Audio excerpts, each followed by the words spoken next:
or 2 weeks ago now, was the intro, and it was pretty intensive because we kind of laid the groundwork, we set the big picture, laid all the foundations, context, background, and all the rest of it, structure and whatnot.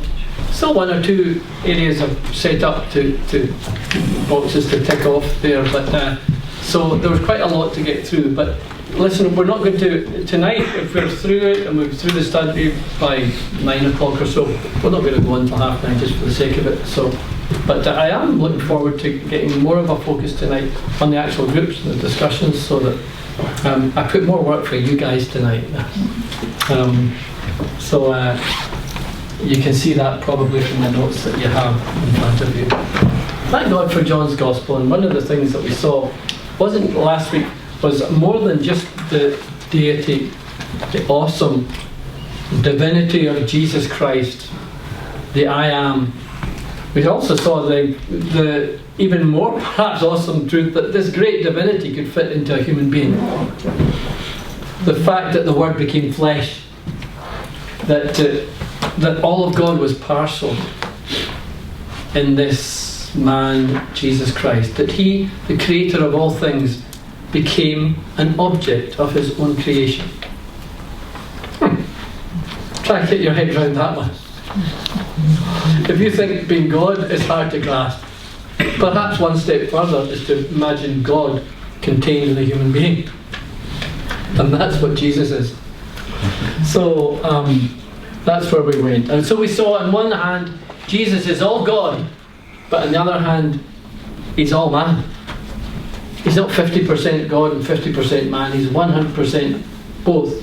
So the Jesus who, in John chapter 11, is the resurrection and the life, who does the ultimate in raising Lazarus from the dead, in the very same chapter, He's there with Mary and Martha and the family, and all He can do is weep. Jesus wept. The one through whom all things were created, and in the midst and on the edge of perhaps His greatest sign yet, He meets with Mary and Martha, and He grieves with them. And sometimes we see situations where, although we have a wonderful miracle working God, we don't have the answers, but it's not time for words. It's just time to weep. And Jesus became a mortal man. And this is the incredible wonder of John's Gospel. That the Word who became flesh, the Word who was with God and who was God, through whom all things were created, He became subject to all the temporary limitations of life in a human body, and subject to and went through all the tests and trials and emotions of a human being. He got wearied and sat at the well, was thirsty. All these things, both in the one. Still can't get my head around it, but there we have it. We don't have to get our heads around it, but if we believe in our heart, the life of it will enter into us. And that was our key verse we began last week with, 2 weeks ago with.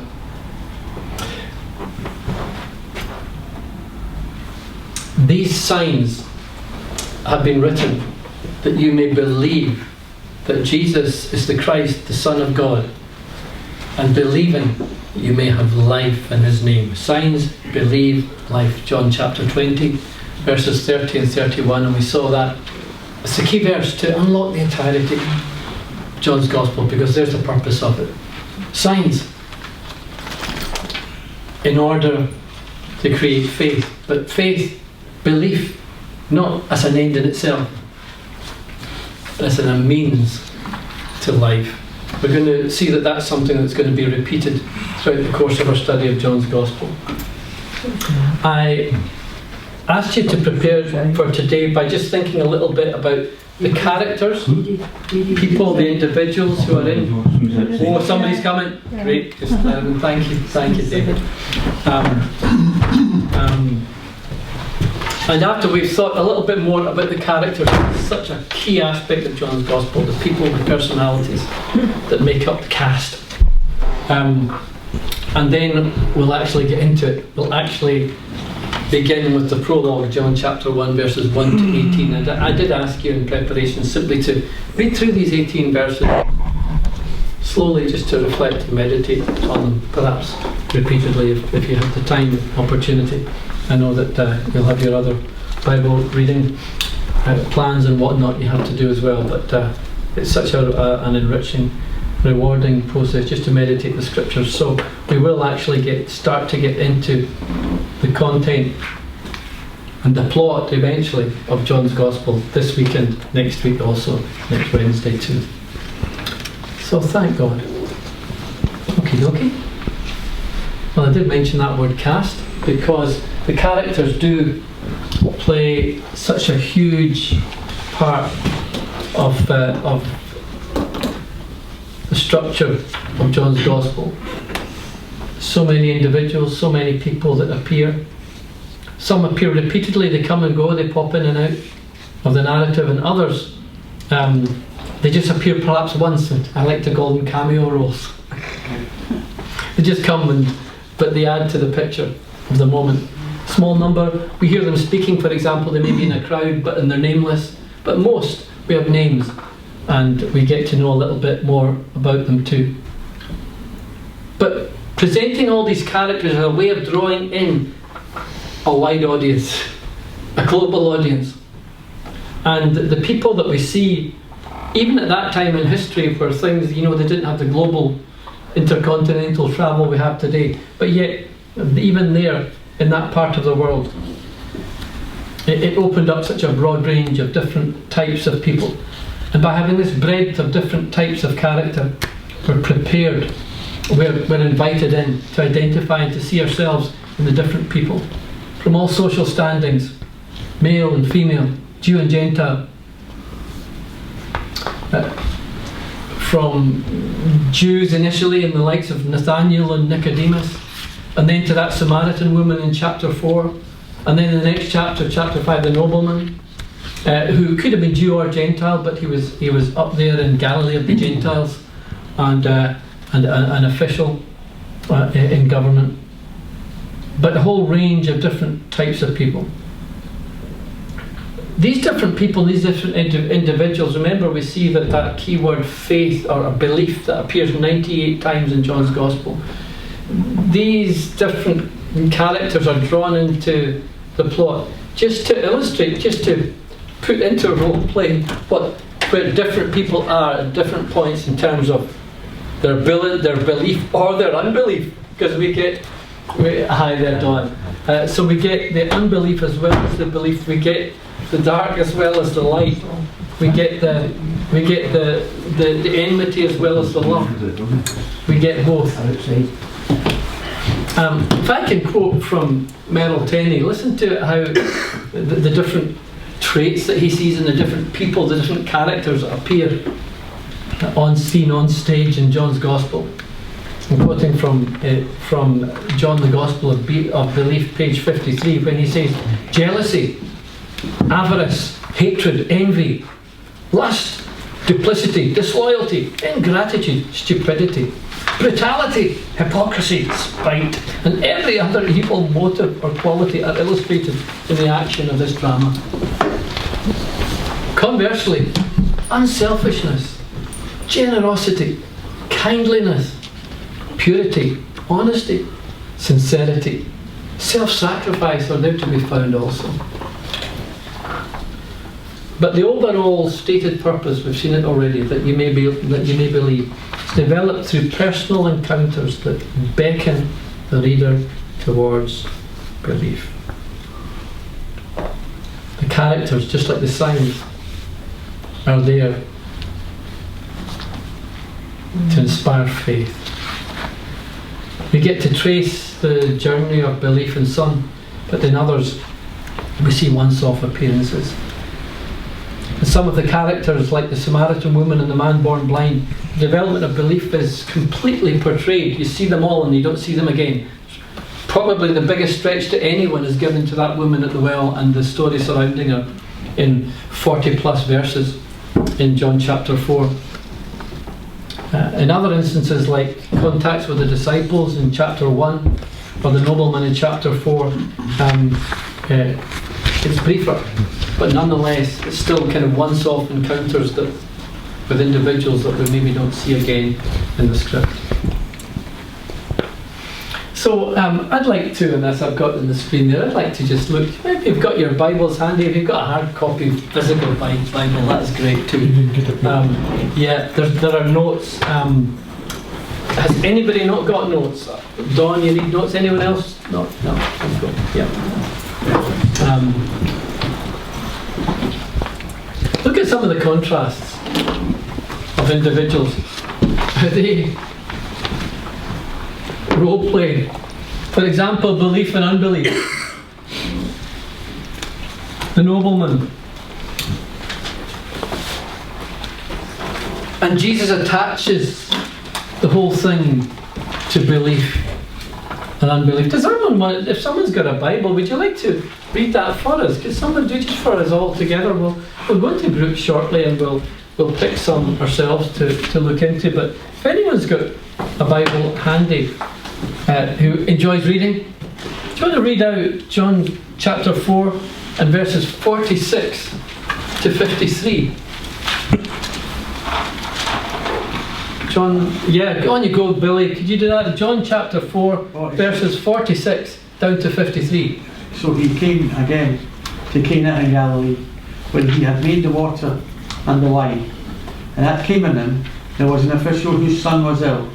When he heard that Jesus had come from Judea to Galilee, he went and begged him to come down and heal his son, for he was at the point of death. Jesus therefore said to him, "Unless you see signs and wonders, you will not believe." The official said to him, "Sir, come down before my child dies." Jesus says to him, "Go, your son will live." The man believed the word that Jesus spoke to him and went his way. And as he was going down, his servant met him and told him that his son was living. So he asked them the hour when he began to mend.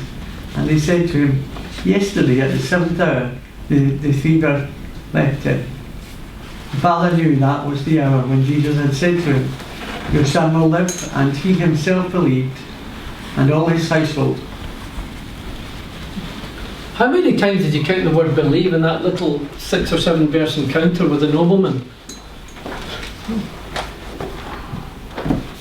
I think I spotted 3. Would that be right? It doesn't really matter, but the point is that word believe, again, it's right there, it's embedded in this conversation. And that's why the nobleman's there. He's bringing out this whole thing about believe. Remember our key verse, "These signs have been written that you might believe that Jesus is the Christ, and that believing you might have life." And well, certainly, the nobleman's son certainly got life out of that. But then, conversely, forgot to believe. And how ironic that the unbelief, you see, sometimes the characters in a play bring surprises. It's not predictable script, is it? The last people you would expect might be unbelieving would be somebody want to turn to John chapter 7 and read verses 3 to 5.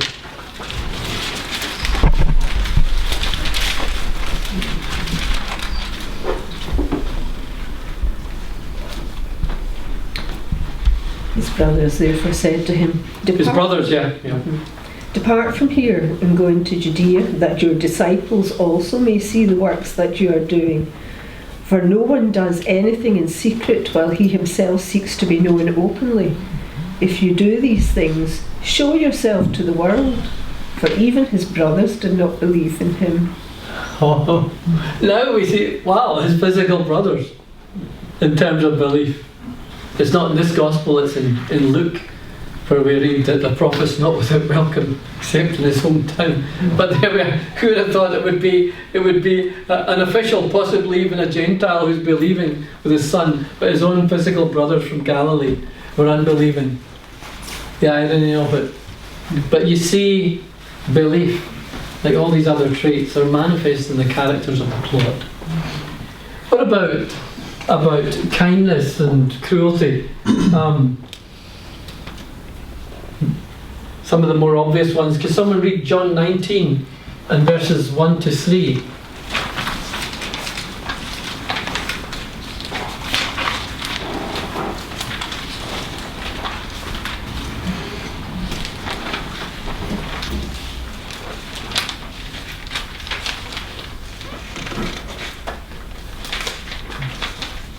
from 19. Yeah, and verses 1 to 3, please, Joseph. Yeah. So then Pilate took Jesus and scourged him. And the soldiers twisted a crown of thorns and put it on his head, and they put on him a purple robe. Then they said, "Hail, King of Jews!" And they struck him with their hands. Cruelty. Cruelty. But then, later in the same chapter, kindness. In another character. Someone going to read 19 verse 38, same chapter? Or could you just read it perhaps again, Joseph, since you're there anyway? Yeah. Verse 38. Verse 38. After this, Joseph of Arimathea, being a disciple of Jesus, but secretly, for fear of the Jews, asked Pilate that he might take away the body of Jesus. And Pilate gave him permission. So he came and took the body of Jesus. An act of kindness at a time when it might have been rather dangerous and unpopular thing to do in terms of the powers that be. He stuck his head up and he said, "I'm going to go and take care of that man's body." He's a good man. You go and read the next verse, and you see Nicodemus came with an act of kindness too. And you see again how these traits are played out in people. And as I mentioned earlier, sometimes it's just once-off cameo appearances. Did somebody read? I love this one actually. You wouldn't even notice this. We don't know their names, but we know that they're related to the blind man. The parents of the blind man. Remember, Jesus healed the man blind from birth. Did somebody read chapter 9, verses 18 to 23?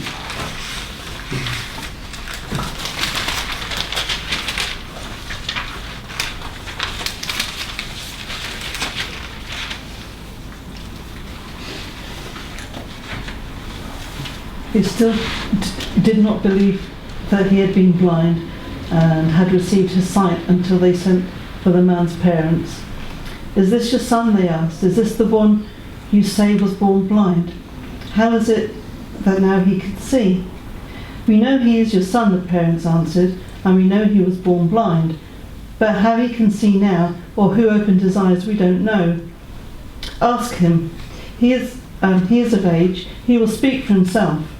His parents said this because they were afraid of the Jewish leaders, who already had decided that anyone who acknowledged that Jesus was the Messiah would be put out of the synagogue. That was why his parents said, "He is of age, ask him." And again, that theme of faith and that once-off thing with the parents, I think that's a really interesting, because you get to see people looking on somebody who's had a miracle and their reaction and their response, and you observe it with them and you observe them observing it. And all the time, it's not in the front of your mind, but it's happening sideways. You're subconsciously either defending what's going on or looking at them and saying, "Why are you not believing?" And it's eliciting your response. Perhaps maybe just to pick one that pops in and out of the script. I like this. I like how Philip appears. We know Philip's one of the disciples from the other Gospels, but John's the only one that gives an insight into his nature, his character. He's not understood to be one of the inner circle, as it were. But I love how John just brings him out, brings him into the plot on 3 occasions, really, in John's Gospel. So, is there someone could read chapter 1, verses 43 to 48, where Philip first appears? I think probably a child to read, but if anyone hasn't read that. The next day, Jesus decided to go to Galilee. He found Philip and said to him, "Follow me." Now Philip was from Bethsaida, the city of Andrew and Peter.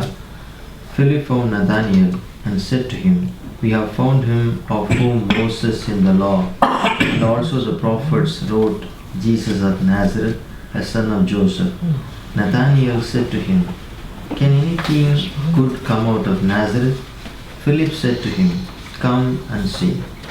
Jesus saw Nathanael coming toward him and said of him, "Behold, an Israelite indeed, in whom there is no deceit." Nathanael said to him, "How do you know me?" Jesus answered him, Before Philip called you, when you were under the fig tree, I saw you. Nathanael answered him, Rabbi, you are the Son of God, you are the King of Israel. Jesus answered him, because I said to you, I saw you under the fig tree, do you believe? You will see greater things than these. And he said to him, truly, truly I say to you, you will see heaven opened and the angel of God ascending and descending on the Son of Man. And the reason I asked you to read out that whole thing beyond and into Nathanael as well is because Philip brought Nathanael, didn't he? And we see how Philip is already working quite closely from early on with disciples of Jesus. So we get to see how Philip engages and relates with Jesus. We get little glimpses into his life. Could somebody go on and read chapter 12, verses 20 to 26? Here's Philip again. He pops back onto the stage.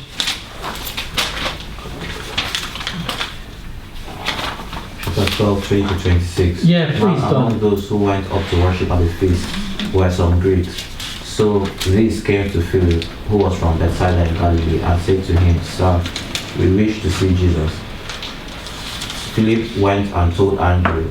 Andrew and Philip went and told Jesus. And Jesus answered them, the hour has come for the Son of Man to be glorified. Truly, truly, I say to you, unless a grain of wheat falls into the earth and dies, it remains alone. But if it dies, it bears much fruit. Whoever loves his life loses it, and whoever hates his life in this world will keep it for eternal life. If anyone serves me, he must follow me, and where I am, there will my servant be also. If anyone serves me, the Father will honor him. And we see that out of conversation with Philip that Jesus enters into dialogue and into teaching and a more in-depth understanding of who Jesus is and what it means to follow him. But this is a man, Philip, who's just on a journey. He's a learning disciple. And we get to sit at Jesus' feet with him. And he comes up and pops up again a couple of chapters later. Could somebody read chapter 14 and 8 to 11? Philip gets a surprising amount of time in John's Gospel. Yet it makes you wonder whether John and Philip were perhaps quite close. And, John 14, yeah. 8 to 11, you said. Yeah. Philip said to him, Lord, show us the Father, and it is sufficient for us. Jesus said to him, have I been with you so long, and yet you have not known me, Philip? He who has seen me has seen the Father. So how can you say, show us the Father? Do you not believe that I am in the Father, and the Father in me? The words that I speak to you, I do not speak on my own authority, but the Father who dwells in me does the works. Believe me that I am in the Father, and the Father in me, or else believe me for the sake of the works themselves. And there is Jesus calling Philip a close disciple to a deeper level of faith, yeah? We know that he's a believer. He's with him, he's serving him.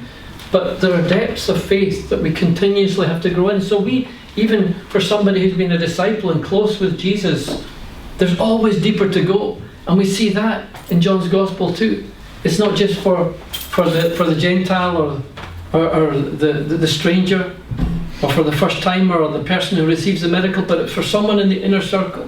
He says, believe me, I'm in the Father. Do you understand what this means? That when you see me, you've seen the Father. Are you not seeing this in the frustration? Perhaps too strong a word of Jesus with him, but taking him further and deeper in his journey of faith. And how faith requires revelation and faith and knowledge. We touched on it last week, but John's Gospel, the theme very much of his Gospel is faith, belief. But the stronger theme of his epistle, 1 John chapters 1 to 5, is about knowing. Not a head knowledge of facts, but a knowing of him, a relational knowledge. And there's revelation of Jesus, of God, that's presented in Jesus, that is to produce faith, but is to bring us into a deeper knowing of him and a depth of relationship that can never stop getting deeper and further. And we see that in Philip.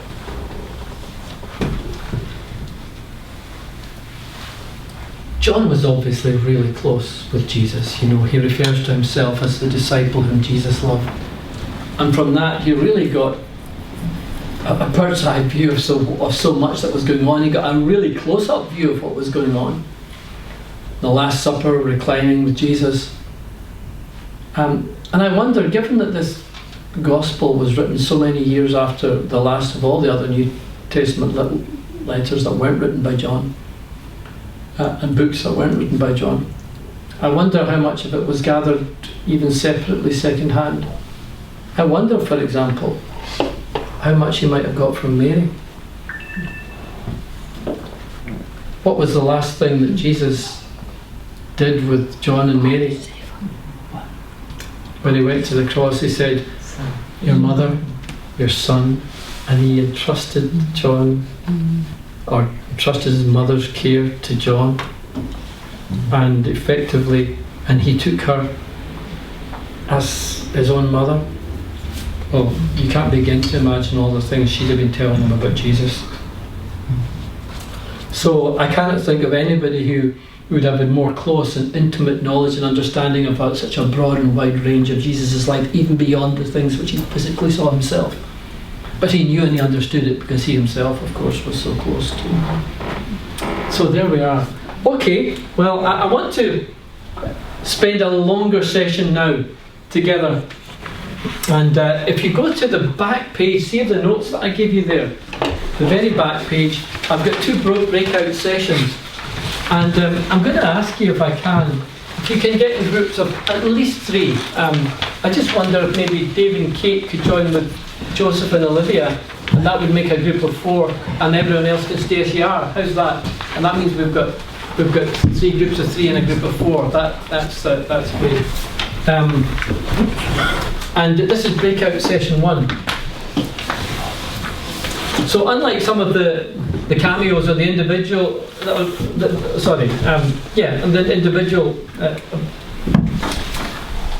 encounters with Jesus, there are some, like Philip, that pick up, they pop in and out of the narrative throughout the gospel. And I've given you just 5 examples of these.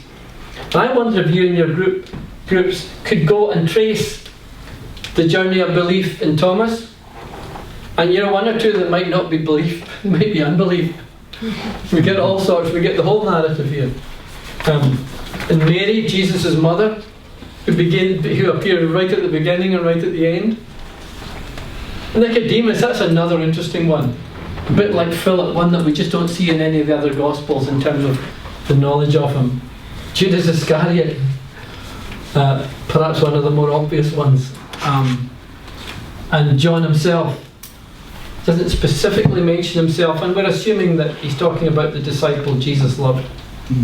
Although interestingly, he does refer to somebody else whom Jesus loved, who's clearly not talking about himself in John chapter 11, and it was Lazarus. But these references, 13, 19, 20 and chapter 21, these clearly seem to be John himself. So what I've asked you to do is to take 1 or more. You can even go through all of them if you get the chance, but we'll take a good 20 or so minutes just to work through these, to discuss these together. If you've got a pen and notepad and you want to take notes, that'd be great. You can feed back on it through to us.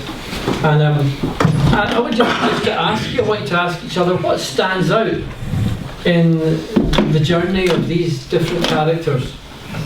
What traits, good or bad, belief or unbelief, what qualities, what character traits stand out in them? And then the next question, do you identify with any of them? I hope we don't have too many Judases in the room. but you never know, there might be stuff in Judas you think, well, I don't know, sometimes I'm a bit like that too. Or perhaps more likely, what traits might you see in others today that they display? Do you see any of these in other people around about us in the world today? Also, so work through that. Take your time. Don't rush. But I would just ask you, agree as a group which ones you want to go through. You can pick any ones you want, and then just read them out together as a group. And as I say, take notes. You get a feedback time after. Which one are you? Which one are you? The first one. I think the first one's argument. Is that one?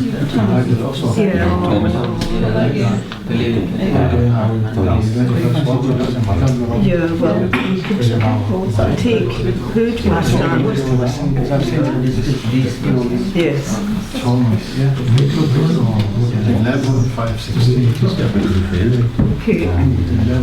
So we start with 12. With that, I don't mind the Judas. John 11. Well, I just start reading. He likes a challenge, obviously. Before we start, Mark up this. Right.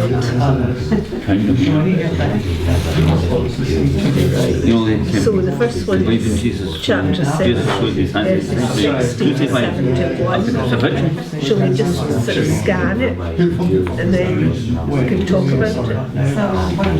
6, 60 to 71.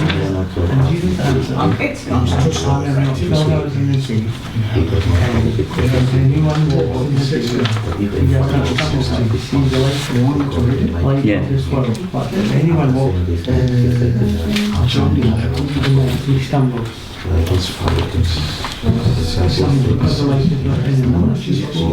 Then he said to them, "In Lazarus, when I go to awaken him, I will say to him, his forest he said to the Jesus disciples, was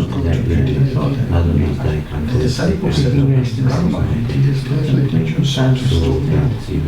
For your sake, I'm glad I was not there, so that you would not suffer like this. I was called, if anyone wants to defend me, his fellow disciples. Let us also go, that we may die. but if no one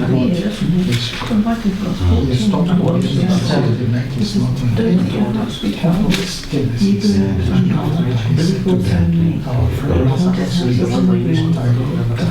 That I have told you that I'm going home. Then he found the disciples said, "What To prepare a place for you. if he's I will come healed, back and he will take well." be However, with Jesus you, spoke that to you what's his death, maybe but where I they am. thought that he was You going make a ready to place where I am going. taking the rest in his Then Jesus said And I said to him, them, you don't know where you Lazarus go. is dead. So you could infer from the point Say that. that maybe Judas was one of the ones that thought Nevertheless, that's a bridge too far. Jesus isn't talking about the bread coming down from heaven, but about eating this is bread will live forever. because he didn't That's not the Jewish beliefs, really. Sounds a bit like cannibalism. And Thomas one as well. He eats my flesh and drinks my blood. Jesus came down. So, did they understand it? Unless My own about him is his that hand Thomas is never been what is a place my finger in glass. Yeah, I agree with that. He's committed, but he's a doubt. Absolutely no. Don't Thomas. That's a very Doubted all his life till he actually saw the hands and the side of Jesus. And the crucifixion. possibly Jesus has become disaffected. Not that it took Jesus by surprise, because he's already saved once a devil. He's a martyr. So he knows it. And there's another prayer there that says, "No one can come to me unless it's credited to him by my Father." Not seen no one he actually set up a church. So well, I'm trying to remember. He's an author, so we help with that. With no grant to this. I can't remember.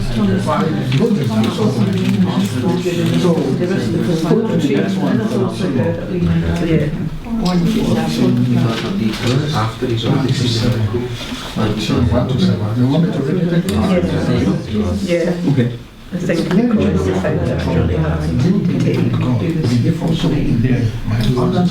there's also 62 little skirt. I don't know what the point is. Why would you say that? Okay, so he might be struggling. So the next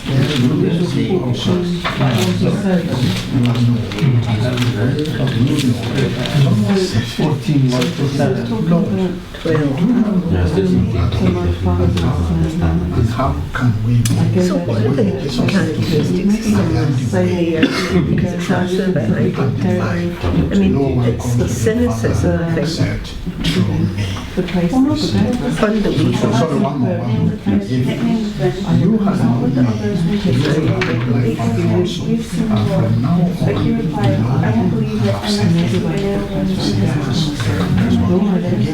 I think a lack of openness. Thomas is doing The disciples were together again, and this time Thomas was doors were locked. because of the enemies, You know, you wonder if his heart became a bit hardened at that point. the Lord, And he said to and that Thomas, forces put your Christ. finger here and look at me. Thomas, you're seeing the progress of his Because somebody his says journey. Just like 12, 1 to 8. it's like two, just in response to Scanning it, that's and how he responds. I keep looking like then Jesus told You me, see correction from his you see you're not smart, and he accepts it. there's nothing, He was a I mean, treasurer. ultimately, he does that. He does. So, I don't He says, the journey is the Lord It's better, I think this is it's not giving you absolutely. it's just giving it, I think, to explain from the human side. This is the first time he's seeing this human responses from this house. so real. It's quite bad. So the first one he sees he's probably quite outspoken and said something. Sure. Outwardly it's probably still Dishonest. yeah, I mean that's his quite outwardly. because once we raised the lamp again, I don't know. It just means it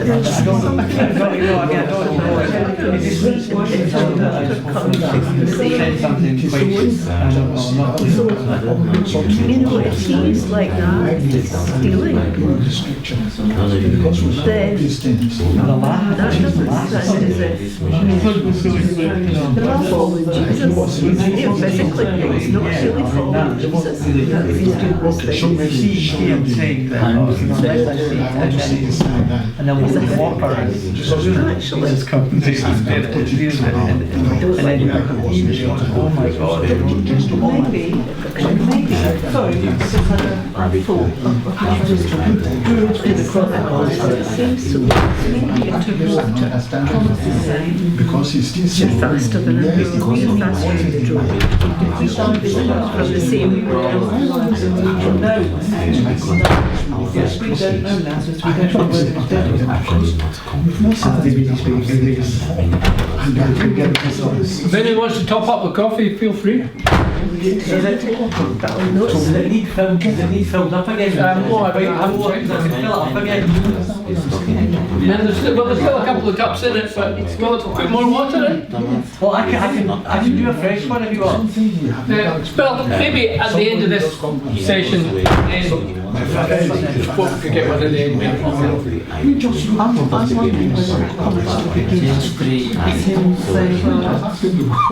Good thing about Thomas before we became Christian, or before we became saved, we can relate to Thomas. Our own lives. Before we were Christian, we don't believe. But once we accept Him, we do believe.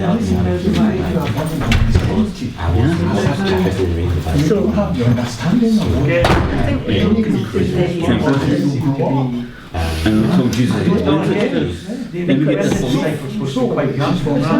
you can't get pushing back the water.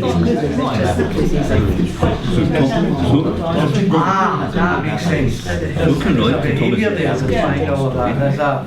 There's a behaviour with questioning thing.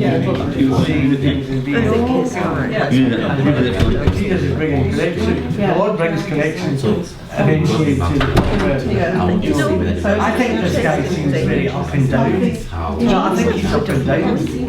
I think Thomas is up and down. I think he's not stable at that point. I think he does get stable, but I think he's outward reactions to certain situations. Reaction to things. Yeah. And he's great. Yeah. And he's just, I think he's got no filter. He hasn't got it. He hasn't got a filter.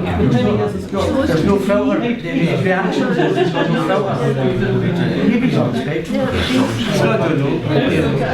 You know, I know. So did He's you just, that's yeah. why He's Jesus didn't seem to correct him? Put your hand. His behaviour's that's not, and he's not. Like once I got over that, but it was not immediate. He understands. Aye, to start, yeah. And he's not.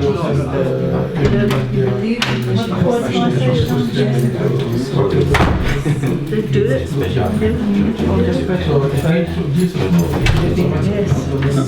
not. That's what you're selling. Yeah. No, he's been telling, I think he's quite challenging behaviours. Stanley. What's the bread? Yeah, I think there's behaviours there. Maybe. And we can believe that is we need some proof sometimes. I would see that as, you know, Seeing what stands out when you jump. typical behaviour of something like, you know, Their belief. impetuous But stuff. then they believe that. That's what stands out, isn't it? Thomas didn't believe to start with. Yes, so the first one's better. That's why I went to do the first one. These have to understand that it's quite difficult. How do you identify There is no way to Extra evidence. Yeah. Yeah. even if he got to why does he It seems to me like he's up and down, you know, he's up one minute, down the next, you know, like he's not. I mean, Jesus put up with Like a him stable, You're not because he Christian, knew you're not Christian friends. You know, he's all let us, I mean, when he says all let us and that, you know, that seems like he's just, Not Christian family. but you see a progression, You know, like but the first also, one. like you see a very human side of it, you know, it's just like, you know, yeah. Or politicians, or famous people that don't believe. I mean, he's saying to Jesus, now he's been, I don't know, has he not been with Jesus at that time, even having witnessed all these things. He wants the evidence all the time. Yeah, but he would have witnessed an awful lot. I don't There's know. no He would have believers seen at a lot home. of miracles back at that point, at the end until, you know, and There's he's a still verse in questioning, 13. he's still questioning, you know, which is, It's very much in his head. Yeah. He's trying to understand his mind. The devil having all Yeah, that's a difficult one. Transitions to the spiritual perspective. I think that's difficult. Things through the right Listen to I've got and I know that You totally assumed. that is what should we move on? He did a lot of stuff in secret as well, What did I didn't say, he? what did I say? What about John? Right, so what we just alternate again? that was exactly what he Yeah, where was John? John 13, 24 to 30. He has to see a proof. Ah, yes. One of you, one another, uncertain of the one inside from Jesus' love, basically was saying Simon Peter Evidence. so mind us. So what shall we do? What's the resurrection journey? Shall give the small soul when I am sick. I should do it to write this So one. when he is dead, Thomas is unbelief. gave it to It's Jesus. not like him. Simon Iscariot and Yeah. Where are you reading that? That's Matthew. And you, what we talked about, you talked about easy to prove. that he saw Jesus go And then it's the son, the son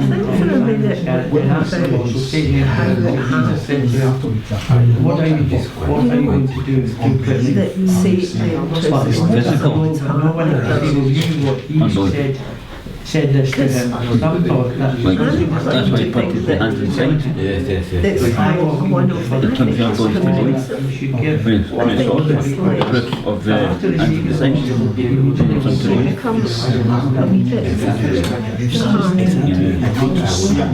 And if you An don't example was the hands inside.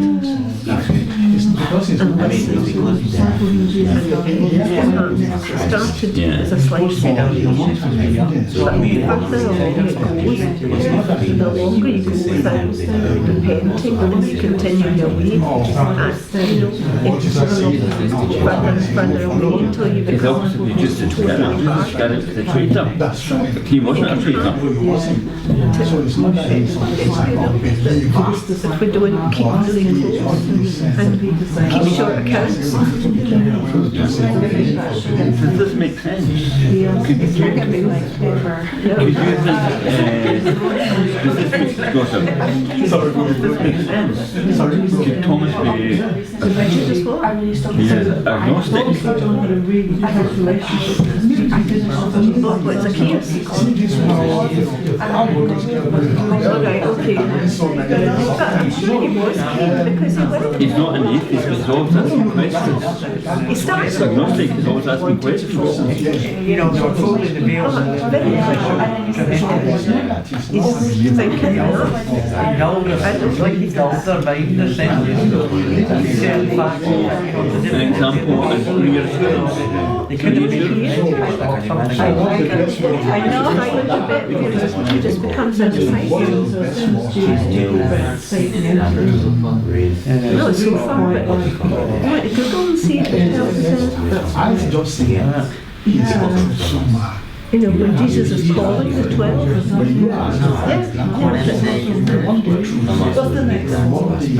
You need the night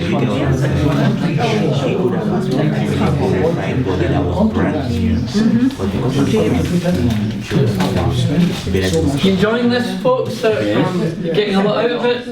Yeah, one carried totally, no? That's all right. That's all right. If you only just do one, that's great. Do you want another 5 minutes? Yeah. Okay, yeah. Oh, right.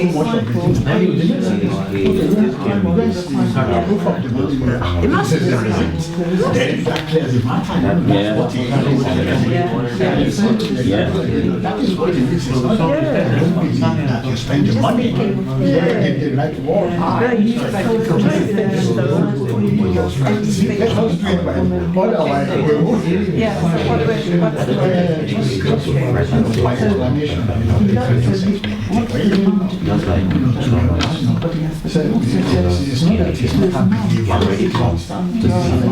That's the bit you were talking about, Ravi. Jesus identifying his betrayer there. So they were yeah, that's it. Otherwise, we explain.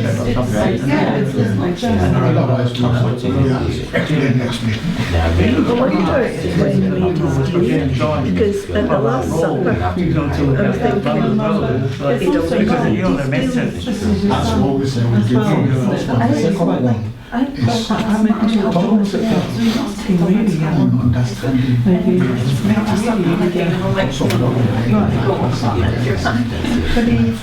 There's so much to be done. So I'm having John 21:2. On the first day of the week, maybe we had 14 well, let's go still back and had been taken down.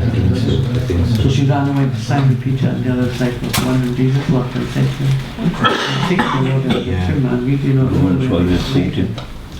I can't say it now. And then the first day. It's actually the 2:14 in my father's house. So she ran There are away to many Simon Peter and the mansions, other you see. disciples. And the one whom That's Jesus loved, he So said, why did he do it? Did he do it just because 50 pieces of silver? I don't think so. what's the next one? 21. Do you think it was just the money? Or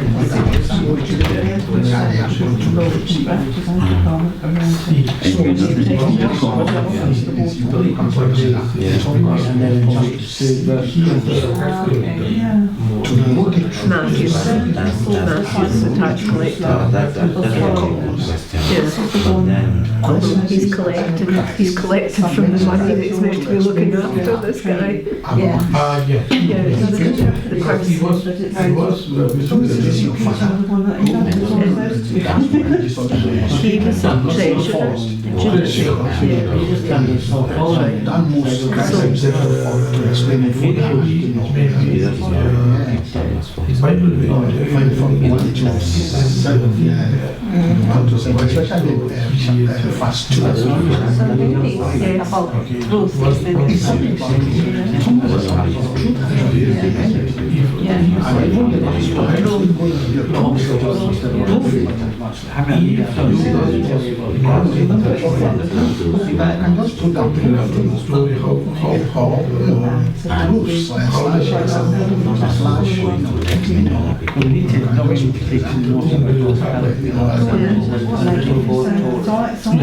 Showing the signs of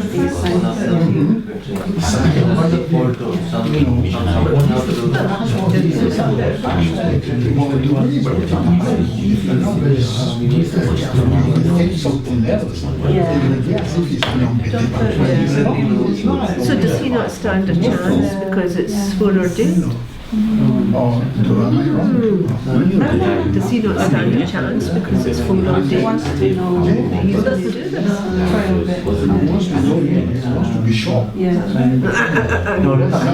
Get your head in and know about it reminds me of this. Thomas reminds me of this one. I wonder if Try to solve all this stuff in as well, isn't it?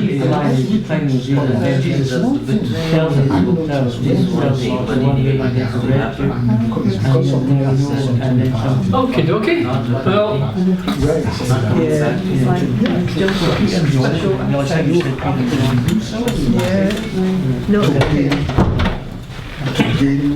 standout character? yes. Anything stand out from any of these? What about you, Katie? I quite like the part about Thomas where he was speaking about how like he wanted to see the wounds in Jesus' hands. Oh, yeah, And like I was saying how it like shows how we're all human and we're not perfect. Sometimes we can hold on to ourselves so that we think we need to be perfect. Yes. And like the Bible shows that people who saw Jesus was forced or it humanises the Bible, if that makes sense. Yeah. Did you get that, folks? How Thomas, how it humanises the message of John's Gospel that Thomas comes that route. He wants to see, he wants to touch, he wants to see. Do you know what struck me, Kate, about that one? Is I do not know any more explicit reference, there isn't one, to the deity of Jesus Christ than any of the other disciples, anyone else in the Bible than Thomas, when he said, "My Lord and my God." There's no other place in the Gospels when any of the other disciples actually calls him God. Wow. My God. To actually say it to him. Now, Peter in Matthew's Gospel says, "You are the Christ, the Son of the living God." But to actually say, "My Lord and my God." That's doubting Thomas. The most explicit declaration of the deity of Christ anywhere in the New Testament from doubting Thomas. Wow. So he goes on a journey. Well, we put it differently. We thought it's about truth. Sorry? About truth. About truth. Because he made Jesus to explain things. Is this Thomas? Thomas was yes, he's a seeker, yes. To do because majority of what we are reading, sometimes first time, Jesus will say that, "My Father's house," or what did they say again? My Father's rooms. My Father's house have many mansions. Yeah, John 14, yeah. 14, 1, 2. That's the first time Jesus was saying that, and because Thomas, the Yeah. doubter, is keep asking questions. He wants to know the truth. Yeah. He wants to know what is it. Where is your father? Yeah. Who is your father? Where is the way? Yes. We don't know. You are just saying my way, my way. What is your way? Yeah. And that makes John to Christ Yeah. himself to explain further, to say it more, to explain to them Yeah. what is the way, what is his father, who is his father. Mm. So he's about the truth. Yeah. He wants to see the truth. And he's a seeker. Yes. He's an asker of Yes. questions. You know, He's an inquirer. give me an example. Give me an evidence. He wants the evidence all the Yeah. time. Where is the We looked evidence? at Thomas as well. Yeah. It's like this impetuous young to us, person that's always challenging and Yeah. wanting to push back and Yeah. well, you know how it's like that bit where he says when they were talking about going to see Lazarus, he says, "Well, let's go there and we'll die too." And, so, Yeah. and I'm just, sat there thinking, why would he say that? But I'm kind of thinking, well, maybe it's just because he wants the extra evidence. So like we don't know if Lazarus is dead, but if we're dead and he brings us back to life, then we'll know he's done it. I don't know what other reason why he'd say that. I took a more cynical approach to that statement. What's your take? Well, let's all dive in. But why would he say? Okay. But I don't know. It's hard to tell, isn't it? When you just got the words on the page, you don't Right. feel the emotion, you don't see it. And sometimes I hear Jesus speaking, and I'm thinking, is he smiling? Is he laughing when he's saying that? Is he being sarcastic? Or is he serious? Is he, you know? It doesn't matter. Yeah. If you weren't there, it doesn't matter. Go on. Yeah. I mean, you do not see yourself that the disciples were young, and you said that John was the youngest, Yeah. because what seems evident that he, It's been suggested that he was the youngest, but yeah. because when you look at you look at some of the responses you're seeing, Mhm. to me it indicates like young people, young people Yeah. responses. Yeah. They're just some of it. It's just They're almost certainly all teenagers. character. That's what we're evidencing. Then is the kind of responses that we're getting. Mhm. You're reading. It seems Yeah. and it's I was going to mention John, but like the relationship Jesus had with John, it was more like a father and son, wasn't it? Mhm. Really, just was very caring and very tender with John. Almost protective. Yeah, very, and that relationship that he's he's concerned about John and his mother. So it just seems that there's a detail there. And isn't it something there, what you give to young people? Because Jesus probably knew, but we wouldn't have known. This guy's going to live for ages. Really invest in this young one. Because he's going to produce so much, he's going to give so much, he's going to carry so much. And what you put in a child. There was much sense in but Jesus probably began his ministry around 30. Interesting, that was the age when the Levitical priests went into work. They went to work. Any reading Leviticus just now? Between 30 and 50. They retired at 50, started at 13. But Jesus would have been well older than them. He's almost a generation up. So he'd be a good 12, 15 years older than the disciples. So they'd be kind of looking up to almost like perhaps not a father figure, but certainly next gen up from them. Maybe almost like a father figure, but they looked up to him. Definitely. And how he was so firm with them. What I'm going to do with you? However long I've been with you, and you still don't know. He's speaking to people that are 10, 15 years younger than him too. Not that we would want to speak to people younger than us. But it also says that John was lying, against him at the supper. It's a sort of, you could just imagine him just lolling against, like a father figure almost. And there's Peter, sort of egging him on. You go and ask him who's going to betray us, or who's going to betray him. It's like Peter recognised that there was that closeness. Peter didn't go and ask him directly, and he'd have only been sort of sat there. So he could have just said, who do you mean? But he said, no, you go and ask him. So obviously that dynamic was perhaps recognised by the others a little bit. Yeah. And even some of the discussions that he was hearing them having about who was the greatest and all the rest of it.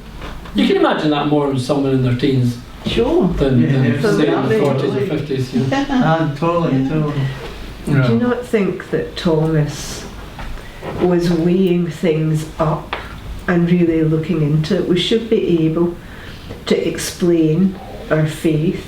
It made me think about Nabil Qureshi, who took ages looking into Christianity before he came to the conclusion. And Thomas did that. He questioned and he arrived at the right conclusion. Mm. My Lord and my God. Whereas Philip, that we spoke of earlier, acknowledges Jesus at the beginning as the Messiah, and yet the last example we looked at, he's not realising that Jesus is God. But Thomas did, with Yeah. his inquiring mind. Thomas is my favourite of the bunch there, simply because you see a completed journey, don't you, from beginning to end. Yeah. You see, yes, that's the goal. Yeah. And the doubtfulness brings that he physically resurrected. Sorry, it brings. And the doubtfulness and the question Yeah. answers that Jesus resurrected physically. Yeah. And Yeah. though he entered the room, Yeah. even though it is closed, he ate some fish and he asked him to put his hand there and it gives some answers to it. And once he's got that, he's got it. He knows it all now. I The think resurrection, that's it. I think he's the one travelled along, Thomas, to India and from the one. I have visited the place where he died. I visited the place many times. Beautiful. And that was the capstone qualification of all the apostles after Jesus left, that they were witnesses to the resurrection. That's what qualified them. You look in the book of Acts, that word witnesses, it's not witnesses to his death, not witnesses to him, well, it does witness that, but the explicit thing that they're to witness was his bodily resurrection. Yes, once they had that, that's it. That's the full package. And Thomas got it. Chapter 19, yes! He's there. Wonderful. But yes, and he asks the question, he brings his doubts, he works them through. He's honest. Just be honest. It is documented so that we can also see him physically resurrected. We are learning from his questions. Yeah, absolutely.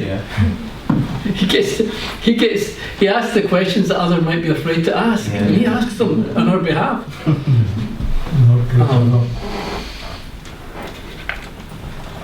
Beautiful, lovely. I love that. We did Judas, by the way. Oh yeah, come on then.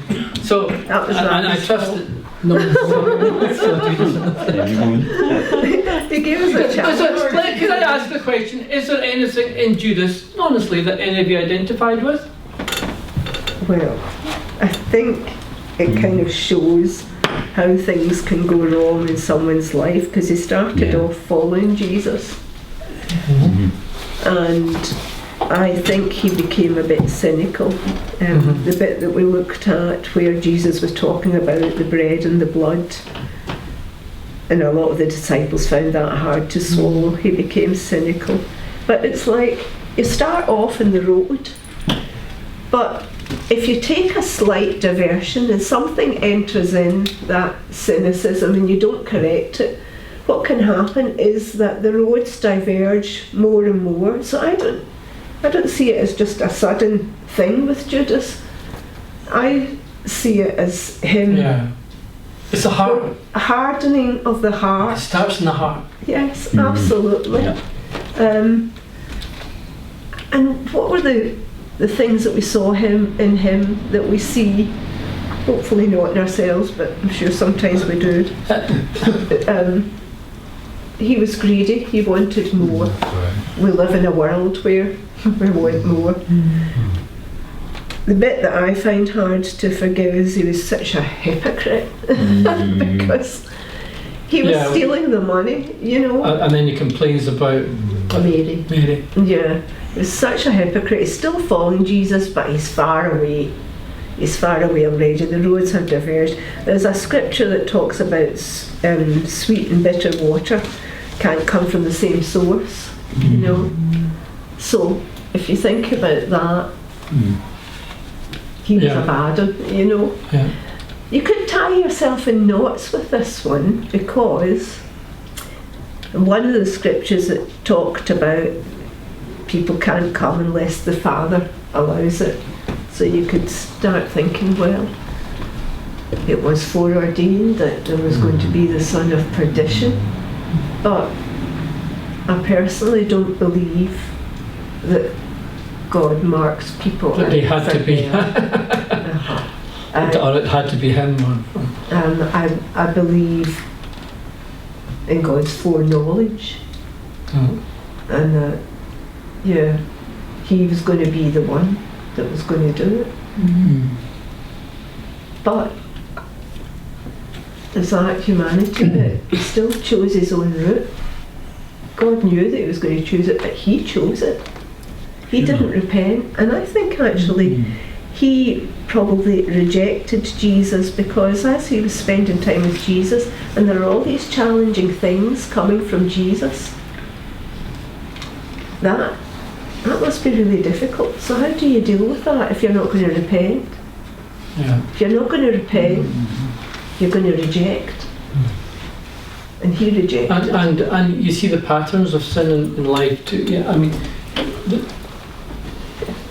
he did. We're not told. John isn't telling us about him pilfering the money just to put a sensational story into this. It's telling us about the man's heart, to explain the way he was going, and he wasn't just complicit with the role he was fulfilling. It was what he wanted. Yeah. Well, can I ask you something? Is Jesus in hell or in heaven? You know, we follow Jesus to start with? Well, ask the gospel. Does the gospel tell you? No. Nobody knows. No one knows the truth. That's what I meant to know. Until Jesus coming, no one knows even who is in. So is Jesus? I have no revelation on that, but he does get the title the son of perdition, and he has a What title. does the son of perdition mean? Sorry. The son of sin. He's actually a picture of the Antichrist. Well, it says that that Satan term- entered in The- at that point. I beg your pardon, sir? Sorry, when Jesus passed that piece of bread to him, it says, at least in my translation, it says, and then Satan entered him Yeah. at that point. Yeah. So, And that the other place that name is attributed is to the Antichrist, Revelation, son of perdition, and the thing about Antichrist is it's instead of Christ. Anti doesn't mean opposed to, it means instead of. In other words, something replaced. Something replaced, and yes, Satan entered into it. Can I read the passage you asked us to read when you were talking earlier on before we start this? And that, to me, probably speaks to what she was trying to say about Jesus.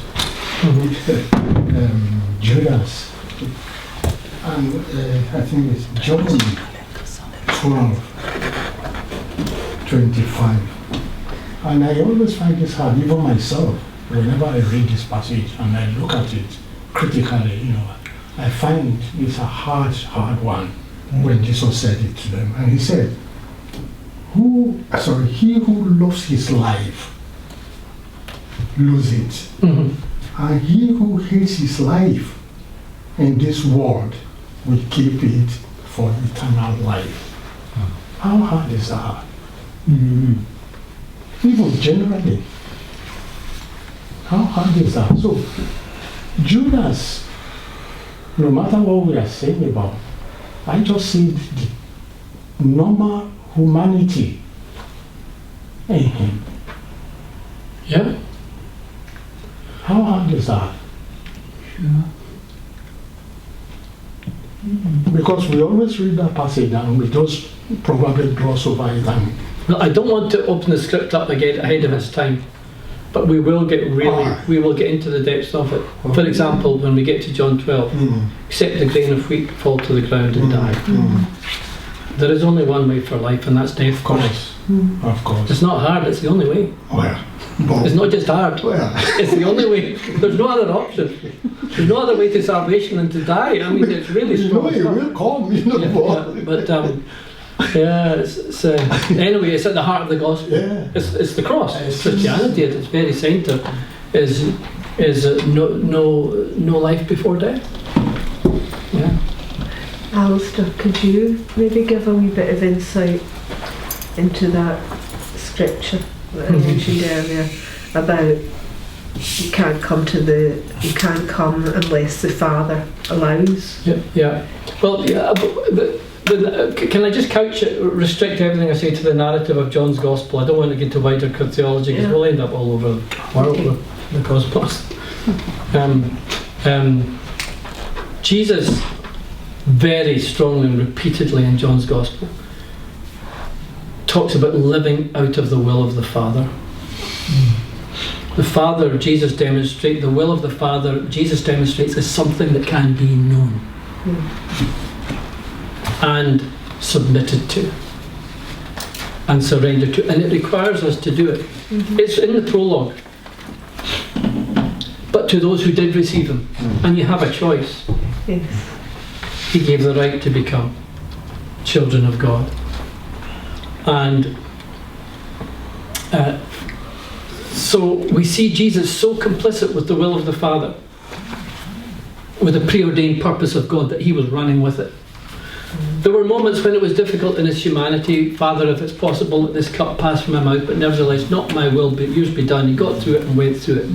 So that were moments when, in his humanity, it was difficult. But Jesus at the cross, for example, Jesus in his trial before Pilate, he deliberately kept his mouth shut. And it wasn't just the fulfillment of prophecy, like a sheep that is silent before its shearers. I have to believe it's because he couldn't say anything that might get him off the hook, because it was God's will for him to be hooked. Exactly. If he'd opened his mouth, such was the power of his word, he might have got off the cross. He didn't defend him. But he was wanting to be crucified, so he stayed shut so that he would be condemned. So he kept it. So and Philo says, "Why don't you hear what's saying? Why don't you No, I'm not going to speak. You might not crucify me. I'm in charge of this. Judas, put that in your mouth. Go and do it quickly now. I authorise you. Go expedite my death." He was in total control of his own crucifixion. Why? Because he said in the same gospel, "I only do that which I see the Father doing." Repeatedly he says that in John's Gospel. Repeatedly he says, "I only do that which I see the Father doing. I only speak that which I hear from the Father. He who has seen me has seen the Father. I and the Father are one." He's constantly living out of this communion and flow of not just the sovereign will, but the revealed sovereign will, and you can know it. That's the awesome revelation of John's Gospel. Wow. Anyway.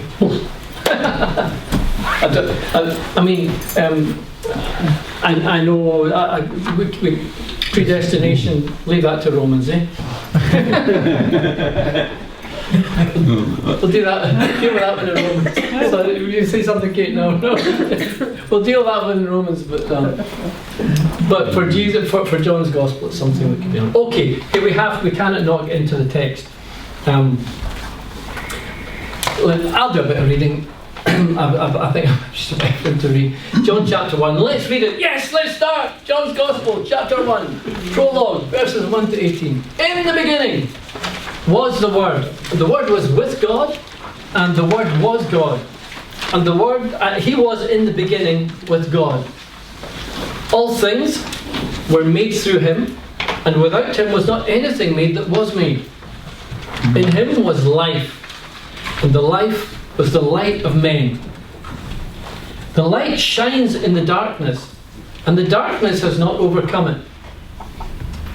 There was a man sent from God whose name was John. He came as a witness, to bear witness about the light, that all might believe through him. He was not the light, but came to bear witness about the light. The true light, which light enlightens everyone, was coming into the world. He was in the world, and the world was made through him, yet the world did not know him. He came to his own, and his own people did not receive him. But to all who did receive him, who believed in his name, he gave the right to become children of God, who were born not of blood, nor of the will of the flesh, nor of the will of man, but of God. And the Word became flesh and dwelt among us, and we have seen his glory. Glory as of the only begotten of the Father.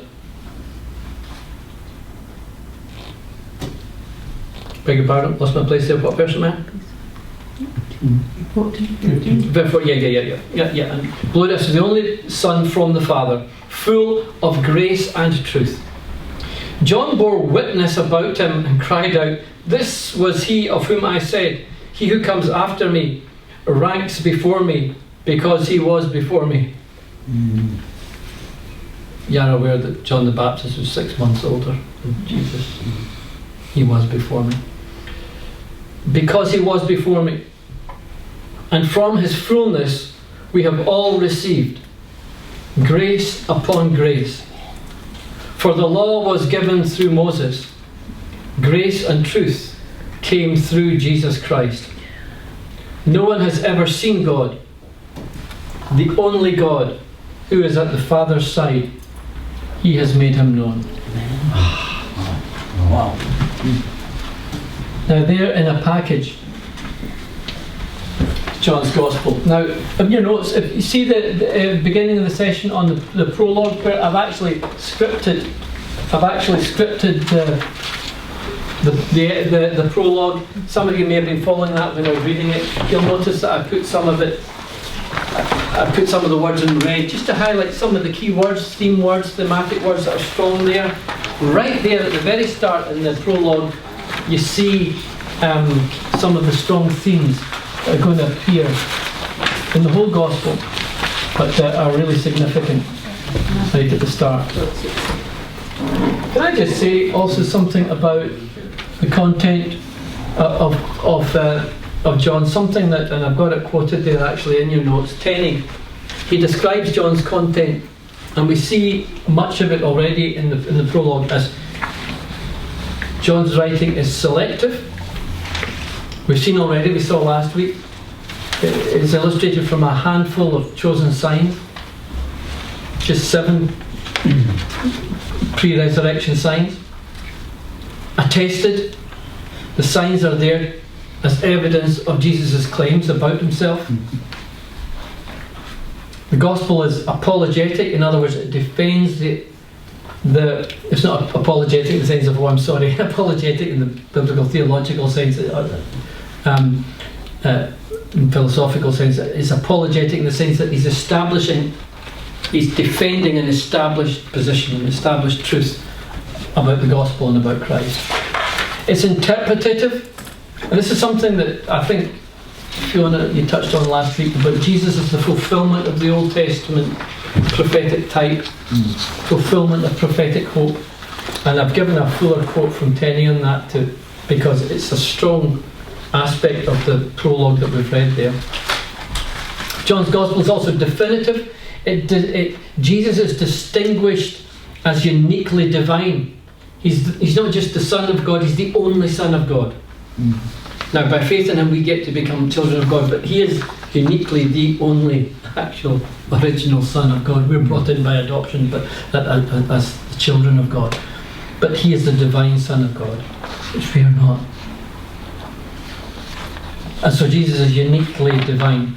And finally, it's effective, and by that Tenney means it has a result. It produces life, that you might believe, and believing you might have life in his name. So belief is not an end in itself, but it's a means towards life. As he would say to you today, when you read this Gospel, you're not saying do you understand it, you're saying, how is it changing your life? How is it affecting, how is the Word, how is the truth impacting you and transforming you How is it forming you as a person? So these signs are written not just that you might believe, but that by believing you might have the life of God. You might have life in His name. Wonderful. So, the prologue. Let's just read that excerpt together. I'm not going to read these whole pages, but I'd like to read, it's rather lengthy, the excerpt from Tenney that I put in the notes. Tenney says, the fourth gospel interprets the life of Jesus of Nazareth in terms of the Messiah predicted in the Old Testament and awaited by the Jewish nation. The Greek word Christos and the Hebrew counterpart Messiah both mean anointed. One's a common adjective applying to any official that was set apart for special service by the rite of anointing. This word, Messiah, Christos, anointed one, this word became a technical term for the deliverer who should come to release Israel from her enemies and to reign over the restored house of David. On this Messiah were focused the promises given to Abraham, to David, to the prophets. In short, all of the Old Testament hope. Thus, the Gospel of John, links the Messiah of the Old Testament with the consciousness of the individual believer. And so the prologue in itself, in a nutshell, and we see it through the whole Gospel, but particularly the prologue, is strongly interpretative. And the backbone of the whole thing, or the mainstay of this whole interpretation, is this man Moses, the prophet Moses. He's brought right in there at the beginning in the prologue. And so Moses there is the mainstay of comparison. For fulfillment, the comparison so that there's a fulfillment, but also of contrast. I would use almost the word juxtaposition in terms of there's a real similarity between Jesus and Moses, but the effects are so different, are so next level in Jesus. He's at a higher level. So Jesus is compared to Moses, but Jesus is just so much that Moses isn't. Moses was a foreshadowing of Jesus. If I had a screen and if I brought my lights, my shiny lights up, if I had a screen in front of me just now and put the lights and I shone a light on me and cast my shadow, let's imagine, you just can't see me because I'm standing behind a screen, but beside me there's a shadow shining straight on me and it's casting my shadow beyond the screen. You all know that I'm here because you can see my shadow, you can't see me. But then if I walk out from behind the shadow, who needs a shadow? We actually see him now. And what the Old Testament was a prefiguring, a foreshadowing. It was typical, it was a type of what was to come. But when the Word became flesh, it's more than just God becoming physical. It's about the fulfillment of promise. The promises and the prophecies were fleshed out now in Jesus, Son of God. We see it there. We've read it in the prologue. So look at some of the contrasts, the comparisons and contrasts. In Exodus chapter 7 verse 1, God, when He's sending Moses to Pharaoh, He says to him a rather interesting phrase. He says, "You shall be like God to Pharaoh." Well, Jesus didn't come like God. Jesus was God. He was the one who made all things and He became. So in John, we see in John, and we've seen it right there at the start of the prologue. The beginning was the Word, and the Word was with God, and the Word was God. And He goes on to talk about all the great things that were accomplished, that were done through Him as Creator. Moses was man only, but Jesus was God incarnate, and the Word became flesh and dwelt among us. We saw His glory, glorious of the only Son from the Father. And then in verse 18, no one has ever seen God, the only God who is at the Father's side has made him known.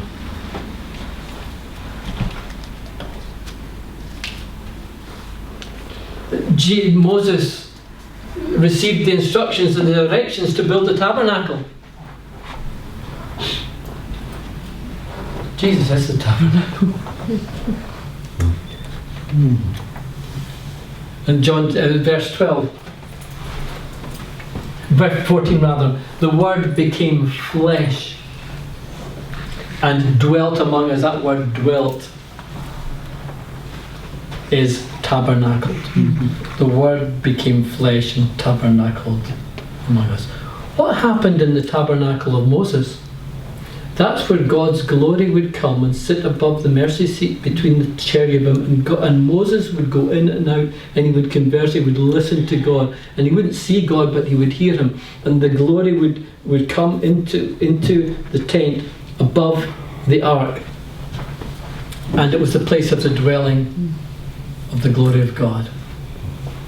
But Jesus now, note that word glory. The Word became flesh and dwelt among us. The Word became flesh and tabernacled among us, and we have seen His glory.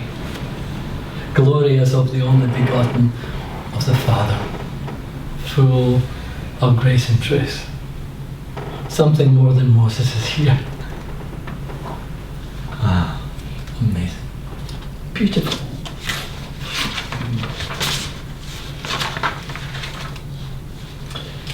Moses is a foreshadowing. We've seen that already. He's a foreshadowing of Jesus. But Jesus is the light. We're not talking about shadows here. He is the light. Look what we read in verse 4. In him was life, and the life was the light of men. The light shines in the darkness, and the darkness has not overcome it. And then we see John the Baptist comes as the witness to the light. And he was not the light, but he was not the light, but he came to bear witness about the light. And again, presenting Jesus on the next level from the prophet John the Baptist. If we read in another gospel, there was no one greater than John the Baptist. With Jesus is a whole other level. John the Baptist, if you like, if I could add a little metaphor, the picture I have, we would see it was almost like John the Baptist perhaps would be like the morning star. And Jesus was the sun.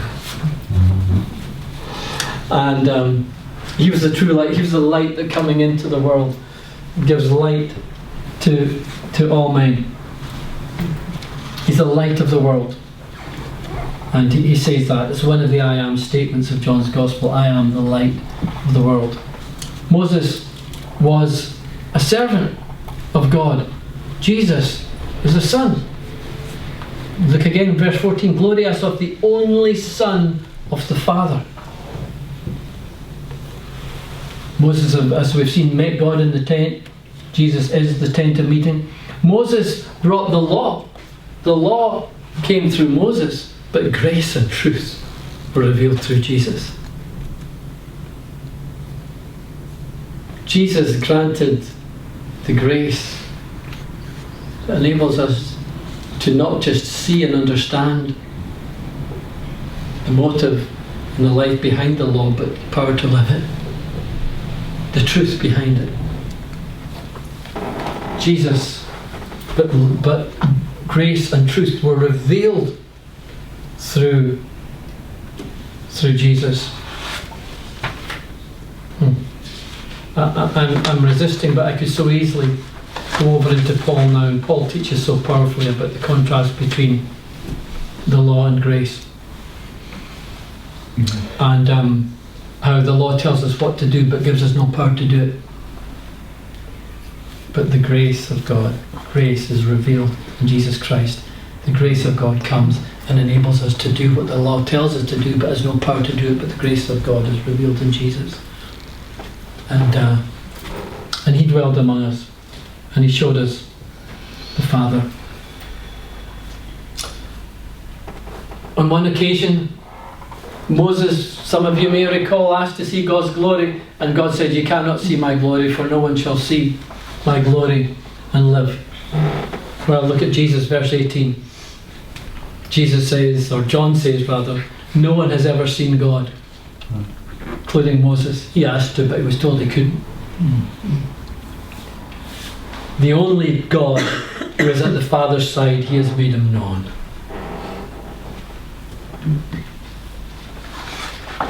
What Moses couldn't see, Jesus revealed.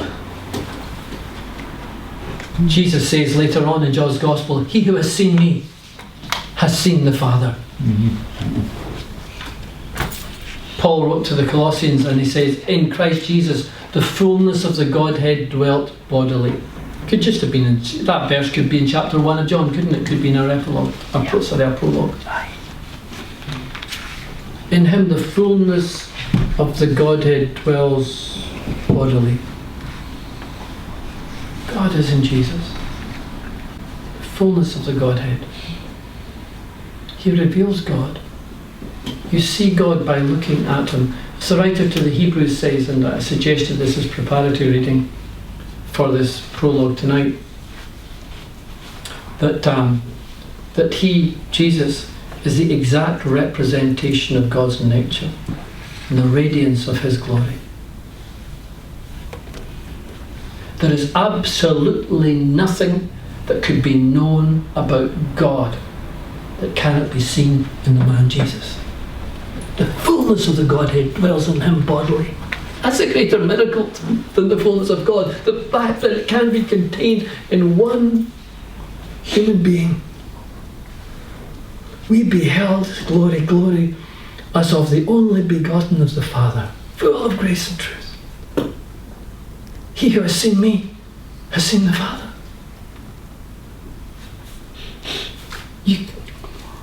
You can go wherever you want.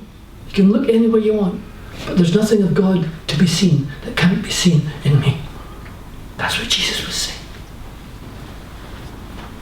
No wonder they crucified him. He was a serious threat to their hegemony, to their power base. He was a serious threat to the cabal. He was, and as you went into John's Gospel, we'll see these arguments developing around the Sabbath. But you understand that it's all about power, wasn't it? They argued over points of the law, the Pharisees and the rulers. But what they were really threatened by was that he's stealing our base.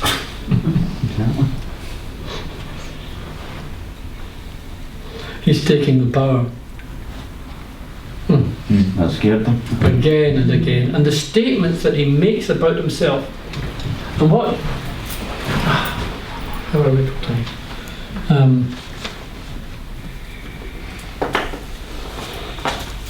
What we've seen in a nutshell there. What is the time? 9 o'clock. What we've seen in a nutshell there in the prologue is expanded and multiplied in fullness of the body of the text of John's Gospel. For example, John chapter 3. For God so loved the world. Anyone know that verse? John chapter 3 verse 16. For God so loved the world that he gave his only Son, that whoever believes in him should not perish but have everlasting life. What does that word so mean? For God so loved the world that he gave his only Son. That word so, what does it mean? Everything. Sorry? Everything. What? Everything. It was a belief. Well, no, for God so loved the world. When he uses that word, so, it could just say, for God loved the world and he gave his only begotten Son. But it says, for he so loved the world. Contagiously. What does that word so mean? Can you give me another word for so? Contagiously. Intently. Intently. So that's what you would think, isn't it? Yeah. But it's not. That's not what it means. Give me another word for it. Come on, Fiona. Another word for so. Oh, In John 3:16, one word that will do what's meant. This is how he loved the world. How? And Yeah. the word that he means is thus. For God thus loved the world. How thus? You've got to read verses 14 and 15. Someone want to read verses 14 and 15? This is how God loved the world. So when John 3:16 said, for God so loved, he wasn't saying, for God loved the world so much. That's not what he was saying. He's saying, for God loved the world in the same way as has been described in verses 14 and 15, that he gave his only begotten Son. For God thus loved the world. So you've got to understand verses 14 and 15 before you know what John 3:16 is talking about. What does John 3:14 and 15 say? And as Moses lifted up the serpent in the wilderness, so must the Son of Man be lifted up, that whoever believes in him may have eternal Do life. you remember the story with Moses? They were all grumbling and groaning, and they got bitten by serpents in the wilderness. So they go, God, these people. And so he works out a plan with God to get them healed. Okay, God says, lift up the serpent in the pole, and they'll look up and believe. If they believe enough to look up, they'll get healed from the serpent bites. Yeah? Now, John is saying, Jesus is going to be lifted up on a pole. Yeah? For God so loved the world that he gave his only Son. Had him lifted up. For God thus loved the world, so that if you look to him, you'll get healing from the snake bite of sin. For God thus loved the world. He's not talking about loved you so much. He's saying, for God thus loved the world. And that's how it's commonly understood, the verse. But you cannot understand John without understanding Moses. He's there just to shine a light on the whole thing. But it's there in the prologue. Moses is right there at the start. He's right there at the beginning. John 4:14 and 15. What did Jesus say to the woman at the well? He says, what did he ask her for? A drink of water. And then they got into a conversation about water, and then he says to her something that she doesn't understand. If you knew the water that I'm offering you, and she says, oh, show me this water so I won't have to come in. She thought he was talking about magic water, you know. He's talking about spiritual water. Now, Moses has got a thing about water, doesn't he? Remember the water in the rock? Yeah. You've got to understand the water in the rock before you understand what that's pointing to in Jesus. This is the interpretative nature of John's Gospel. Seeing him as the fulfillment of all the types and expectations that were being prepared for beforehand. Just as Moses lifted up the serpent, and as Moses drew the water from the rock, what about, where do you get, hey, the feeding of the 5,000? And the bread that came down out of heaven, oh, he's the manna. It's Jesus is the manna. I am the living bread. Now, you had to have that bread or you starve to death, but hey, the one who eats my body will never die. We're not talking about extending your life on earth. We're talking about eternal life in heaven. If you eat my body, if you get this manna.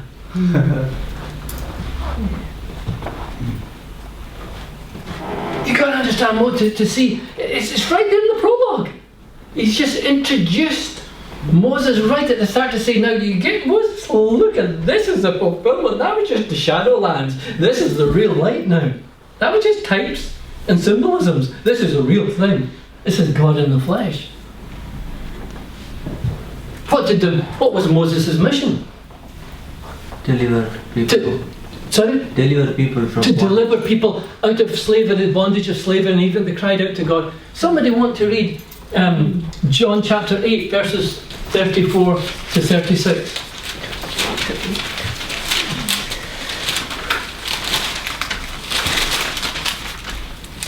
Jesus answered them, truly, truly, I say to you, everyone who practices sin is a slave to sin.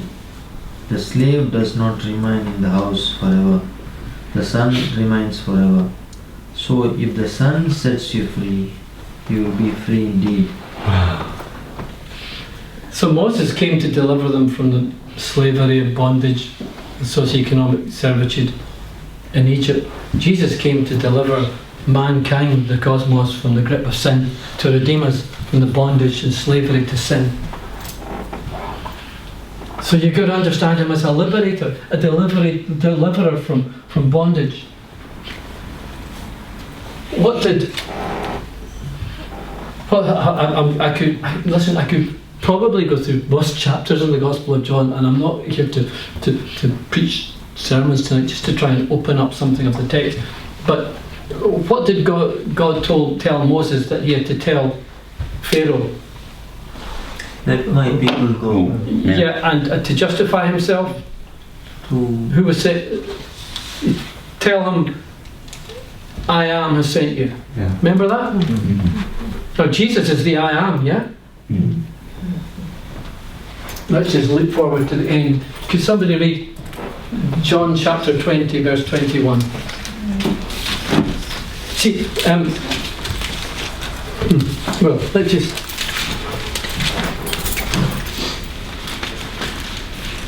There's so much more, but I'll finish with this one. Could someone read John 20 and 21? John 20:21. Jesus said to them, "Peace be with you. As the Father has sent me, so even so I am sending you." Listen, folks. Moses was sent by the I am. Jesus is the I am who sends. Wow. That's how much greater than Moses is. Oh, you have to understand Moses to see Jesus. But we're talking about, the asymmetric bars here. There are parallels, but Jesus is an altogether higher level. Moses was merely human. Jesus was human and God. God incarnate.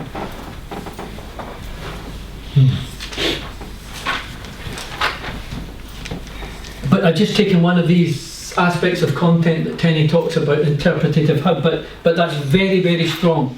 The interpretative element is really strong in the prologue.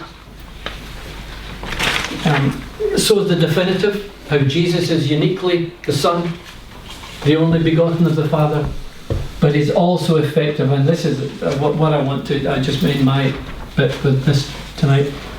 How will he, or what will he effect in you? This is what John's about. This is an unashamedly evangelistic message, the Gospel of John.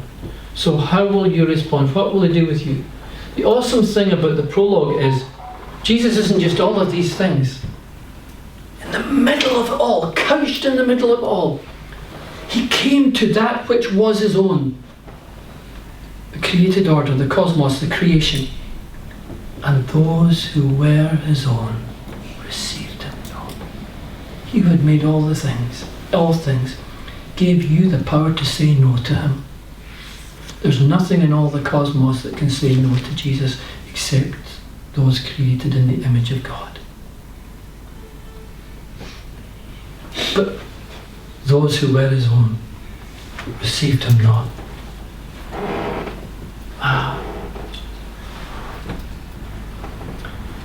He came to his own, and his own people did not receive him. But to all who did receive him, who believed in his name, he gave the right to become children of God, and from his fullness we have all received grace upon grace. And so we see the end goal, that believing you may have life in his name, is on the front page. It's in the prologue. So, finally, the very back, the very end of the sheet.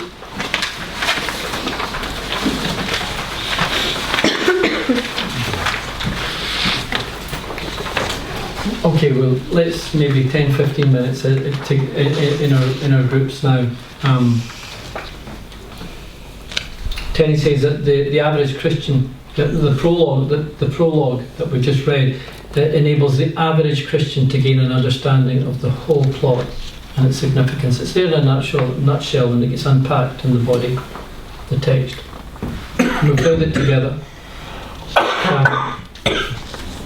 Next week, and you can see the preparation for next week, I've asked you if you could read what Tenney describes as the period of consideration from chapter 1 through to the end of chapter 4, and the period of controversy in chapters 5 and 6. But let's unpack. I've sought to take the prologue with some of these examples there and unpack it in some examples from John 3 and John 5 and right down to John 20. I've just taken some examples of how the prologue is unpacked in the body of the text, of the plot. But can you find more? Are we able to observe any of the themes introduced in the prologue elsewhere? There's some conversations. The well in Samaria, chapter 4, the cleansing of the temple, in chapter 2, 13 to 22. The witnesses to Jesus, chapter 5 and 30 to 37, the walking on water, in chapter 6, 16 to 21. Just finally, I wonder, in that paragraph there, I give 3 or 4 examples just from the coming chapters of how things, of areas where we could see the unpacking of some of these themes that emerge in the prologue. Perhaps in your groups you could just take any one of these. Either the cleansing of the temple, the witnesses to Jesus, or the walking in the water. Perhaps even the woman at the well, if you've got an appetite to do a rather long one, but time is a bit short now. And are you able to observe any of the themes introduced in the prologue in these passages?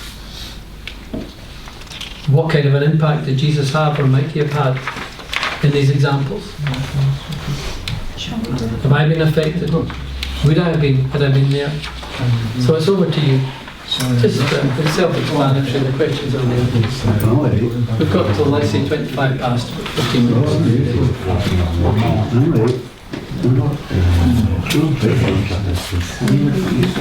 It's a bit about the cleansing of the temple.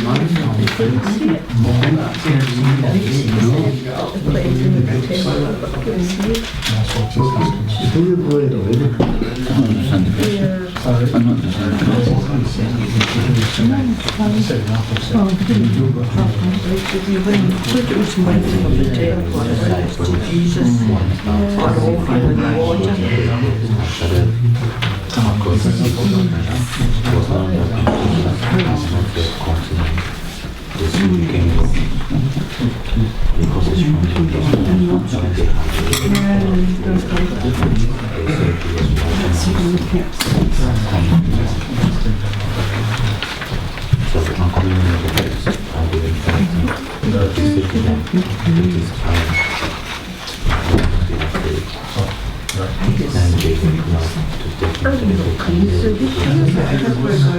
Alistair, I'm not clear. Yeah, okay, yeah. Okay, the last bit, see where it says breakout session 2? Breakout session 2. See the group, the paragraph that begins together as a group? I've thrown in there some examples. You don't need to use these, you can use other ones if you wish, Fiona. But I've suggested the well in Samaria, cleansing of the temple, witnesses to Jesus. These are just randomly chosen scenes. Yeah? And I'm asking you that in any of these scenes, can you trace some of the elements that were introduced in the prologue and thus show how we've been prepared for these stories by what we've read in the first 18 verses? Anything that's in them. Just as an illustration of how that prologue truly does set the scene for the whole gospel. But you could choose any, you don't have to choose these scenes. Any in the first 6 chapters. Is that clear, Fiona? Yeah.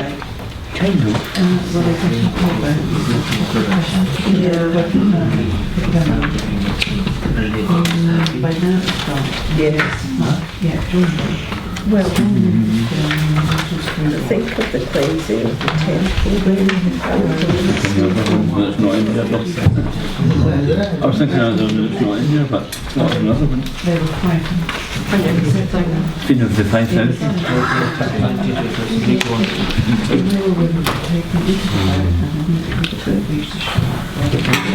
They were still You know?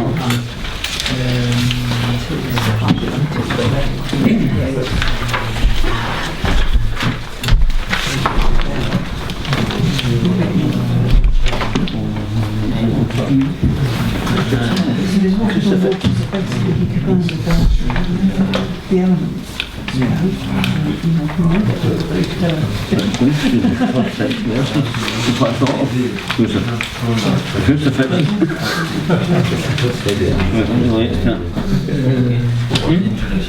So the motion for the crucifixion, this wouldn't be possible. Then Jesus wouldn't be possible what he fulfilled in the future. Does that make sense?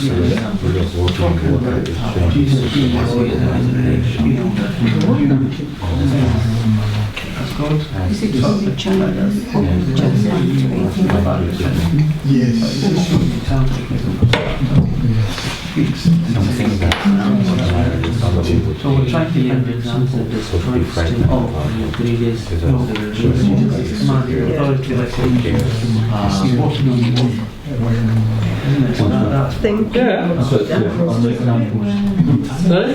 We are. Have you? Great, brilliant. And there's crucifixion as well. That makes sense. What the others say? That's the crucifixion. If it wasn't the crucifixion, all this that's written down wouldn't be possible.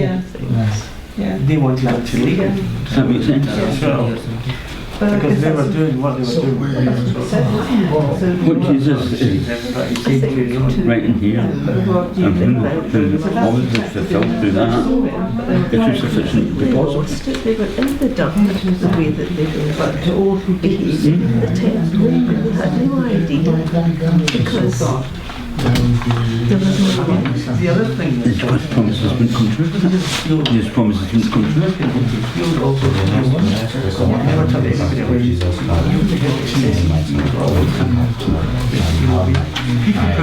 you read it like in a week. The Father Jesus did what you do. Yeah. Out in Nazareth. Out in Nazareth.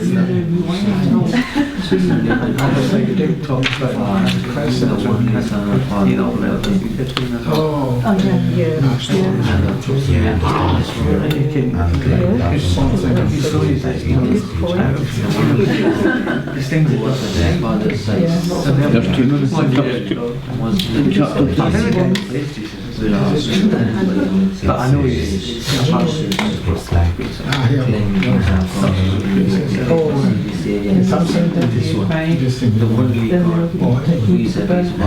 something that's correct. That only God can do. And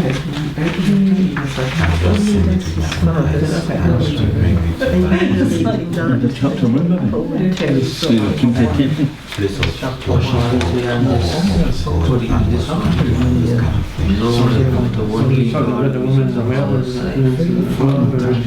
It's Philip. he's commanding life to us. How are you relating that to the present? Eventually, I've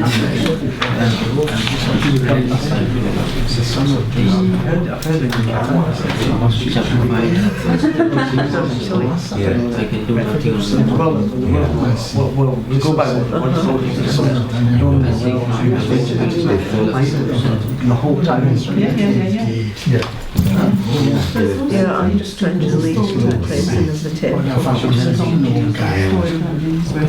So I think he knew his answer, he knew God's view of that, what they were doing. And that's why he was angry. They didn't see it. They were blind because they had no light.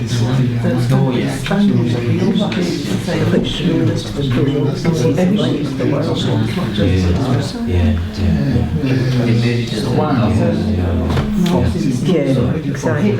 exactly. To make sure that everyone was included. I thought that That's was the only one that is coming to my mind. You can stick to the one already mentioned here anyways. driving the You know what I mean? Everybody around And that's why I stick to the one that is already, you know, we don't have to. So,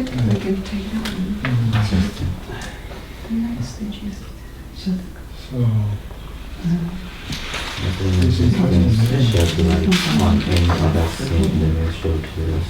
and then you read it further down the line, and go somewhere. Experiences Um, and have had when they don't, then quickly come and say, oh, you are this man said, listen, But he is you hold on, you will see better things, you will see more, you will see more things, you know. So, I think we can read this another question, let us see.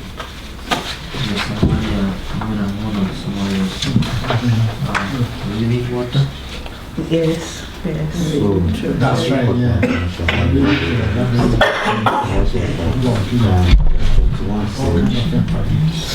Jesus they were glad to get the opportunity.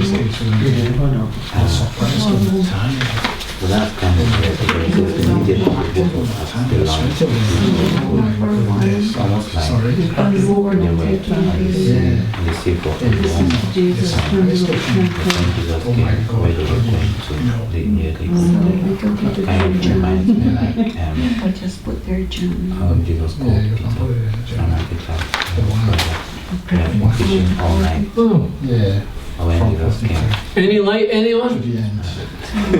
Anyone? Yeah. For the to the end. So it's Any light? You like? Yeah. Any? Got a light?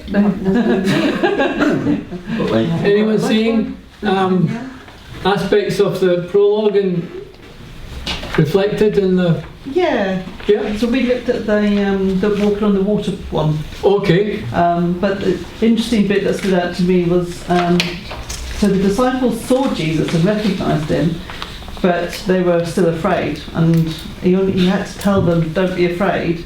And then they said, "Oh, okay, you can come on in." But it's like, even though they recognised him, they were still afraid of him, so they didn't receive him until he said, "Look, it's all right, it's me," or whatever. Yeah. And there's a parallel there with that, he came into the world but wasn't received by his own. That Yeah. Yeah. little parallel. Yeah. It just played out. Basically, what they're saying is just played out in these narratives. Yeah. Yeah. But also, I suppose, because if he's taken authority over his own creation, he made it so he can walk on it. Just like, I know how this stuff works, but I've got authority over it because I put it there in the first place. Yeah. Yeah. So the one through whom all things were created as well, and now he's master over the elements. He can, Yeah, I made it. I can walk on top of it. I made it, so I can do what I want with it. They're blade cake.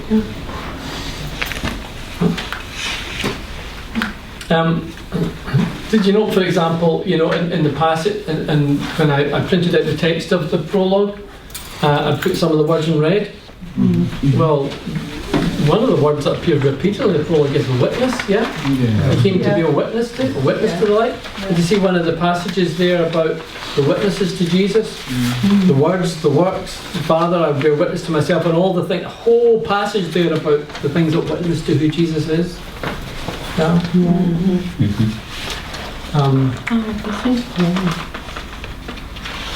There's so much in these 18 verses. There's so much that whole gospel. John Paul? Yeah. I'm just going to say, chapter 1 may be the most quoted verse. Powerful verse ever written. Chapter 1:1. Yeah, oh yeah, Powerful yes, verse yes. ever written. In the beginning was the word, yeah. And interesting to the new readers. Yeah.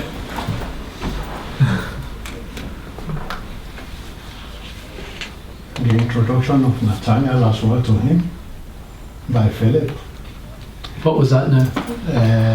In John chapter 143 to the end, when Nathanael was brought to him, Oh the yeah, light there, that yeah. can anything Could come out of Nazareth. Nazareth. And by the time Nathanael get to him, he was a changed man, completely overwhelmed. Mm. And he says, "You'll see greater things than these." You will see something is going to happen. You just wait. So the light, You ain't seen that yet. the light, the witness, everything, almost combined in that passage. Yeah. I've got one more thing. It's not from what we've just been looking at. Yeah. These were Maybe, totally randomly chosen. Yeah. maybe it says all about what I watch on YouTube or not, but there was a clip that came through that showed the moment of conception when there's that fusion of the two cells. There's light that's given off, and they've actually captured that on camera somewhere, how, and they're sort of researching, trying to understand what the light is. So where it says, "In him was life, and the life was the light of men," they've actually found the light at the moment of that fusion. Wow. Incredible. Absolutely incredible. If I find it, I'll post it up. You can have a look. It's beautiful.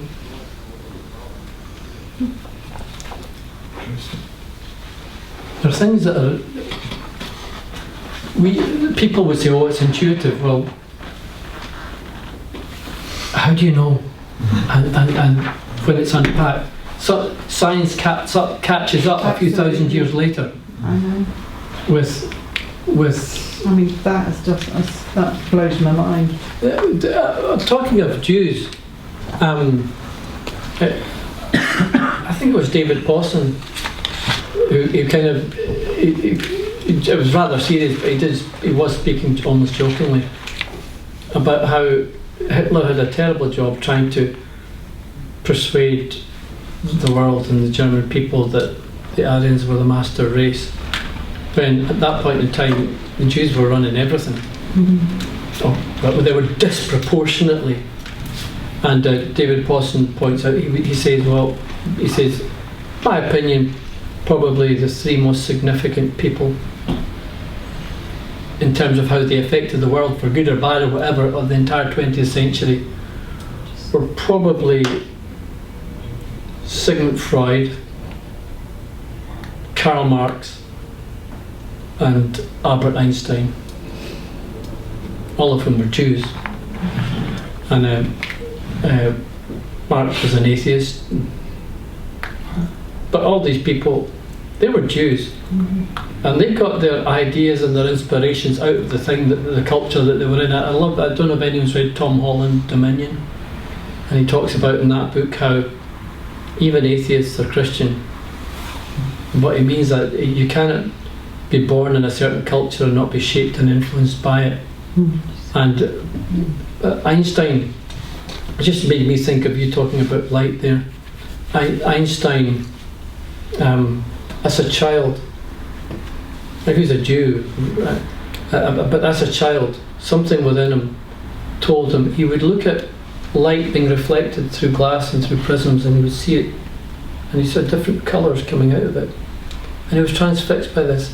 And from a young child, his earliest years, he was convinced that the answer to everything was in light. Everyone began with light. Now, he didn't get that from science, he got that from what they would call intuition. But it's a deposit of the Creator in his creation.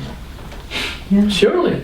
What drove him to develop the theory of relativity came out of intuition, not science. Science caught up with something that within him internally he just knew. That's incredible. Yeah. The wavelength becomes matter. Yeah, but you just Absolutely. that point, you know that. Well, I have no idea. Man, imagine that. It actually creates light. Yeah. Well, I've seen a firefly. Anyone seen a firefly? Oh, you've seen plenty of fireflies in Africa and the Philippines. Yeah, I've seen, yeah. Yeah, I remember the first time I saw one. I'd never heard of them. It was in Italy, and I thought, wow, that was mad. These things, there's lights flowing around the sky. And I didn't have a clue what they were, so that's far from it. But light can be naturally produced.